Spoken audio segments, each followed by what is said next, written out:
Hi. We just got back. Home. We went and had lunch, and I went and bought myself a hot chocolate on my way back because I'm easily influenced by what I see on TV, and I saw someone drinking chocolate milk in one of the TV shows I was watching recently. So, oh, hello. Someone's come to say hi. Yeah, hello. Do you want to sit here? No. Do you want to sit here? Yeah, so I'm easily influenced by what I see on TV. And there was someone drinking chocolate milk on whatever TV show I was watching. And so I have been a bit obsessed with hot chocolate. Yeah, so we went and had lunch today because the all-day dining ban that I mentioned in my last video has actually been overturned. So the government has changed its mind about this all-day ban, and we're back to being able to have breakfast and lunch at restaurants again. So I'm very happy because I like having brunch at restaurants. She doesn't normally stay on my lap for this long. She's very happy today. She's happy, I'm happy. So today I wanted to continue the listening practice conversation from 2 weeks ago. So as I promised last week, we're going to be doing some more listening practice today. So today's listening practice is the second half of the conversation from last week's video between the bride and groom who just got married. Now, if you haven't watched that video, I suggest you watch that one first, since it is the first half of this conversation after all. Plus, you'll get to learn some new words and phrases in that video. So really, it's just a win-win situation. So as per usual, I'm going to play the conversation 4 times. So twice at the normal speed and a second 2 times at a slightly slower speed. And I'd like you to write down what you hear so we can check your answer at the end. And then we can also study what they said in this second half of the conversation. Okay, let's go. The closest I've ever seen, but we made it. I'm sorry for stressing you out. I know it's not the most ideal start to your wedding day. Yeah, but we're in this together. The closest I've ever seen, but we made it. I'm sorry for stressing you out. I know it's not the most ideal start to your wedding day. Yeah, but we're in this together. The closest I've ever seen, but we made it. I'm sorry for stressing you out. I know it's not the most ideal start to your wedding day. Yeah, but we're in this together. The closest I've ever seen, but we made it. I'm sorry for stressing you out. I know it's not the most ideal start to your wedding day. Yeah, but we're in this together. Okay, so how was that? Was this a difficult listening exercise for you? Let me know in the comments below so that I can choose harder or easier. Oh, she's climbing up on the table. Where are you going, pretty girl? Was this a difficult listening exercise for you? Let me know in the comments below so that I can choose harder or easier exercises for you in future videos. Now, let's check your answer. Closest shave I have ever seen, but we made it. I'm sorry for stressing you out. I know it's not the most ideal start to your wedding day. Yeah, but we're in this together. Okay, so let's have a look at some of the words and phrases that they use in this conversation, or in this second half of the conversation. What's that? Is it very windy, or is there some sort of plane in the air? We're actually at T3 today. So in Hong Kong, I'm digressing, I'm sorry. In Hong Kong, we actually have 5 tropical cyclone signals. So the different levels give you an idea of the level of potential effect.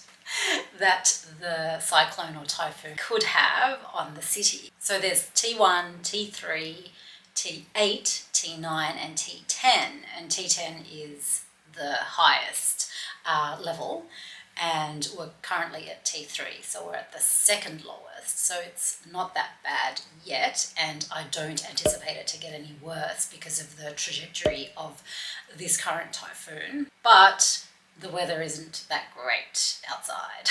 It's actually raining, and the rain is going a little bit sideways, so I'm glad I'm inside at the moment. Okay, so firstly, close shave. So this is a noun, and it just means to come very close to a dangerous or bad situation.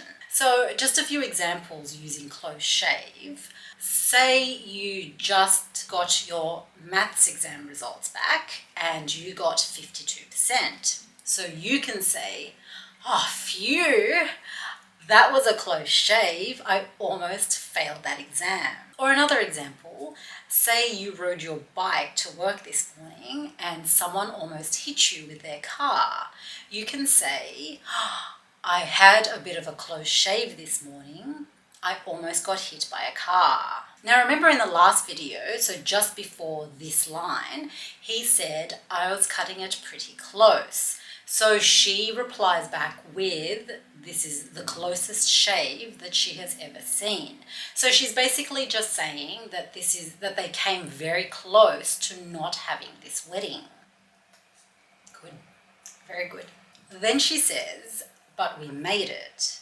Now to make it, this is a phrase and it actually has a few different meanings, but generally it means to succeed in doing something. So just a few examples using this phrase. Say you have a 10 a.m. meeting on the other side of town, and so you're in a taxi to go there, but there's a lot of traffic. But you somehow managed to still get there on time. So you made it to the meeting. You succeeded in getting to the meeting by 10 o'clock. So another example, your friend has a birthday party this weekend, but you already have plans, so you're not able to go. So you can't make it to his party. So here she's talking about how they made it. They made it to their wedding. Remember in the last video, she was worried that their wedding day wouldn't happen, but it did. The best man did come back and attend the wedding. So they made it. They made it to their wedding. Everything's great. I think I'm going to have a sip between each new word or phrase. Now, he says, I'm sorry for stressing you out. Now, to stress somebody out, this is a phrasal verb, and it just means to make someone feel very nervous or worried, basically to make someone feel stressed. So what can stress people out? Exams can stress people out. Interviews can also stress people out. Children can also stress their parents out. If you're a parent, let me know in the comments below if you agree with this. So what stresses you out? Let me know as well.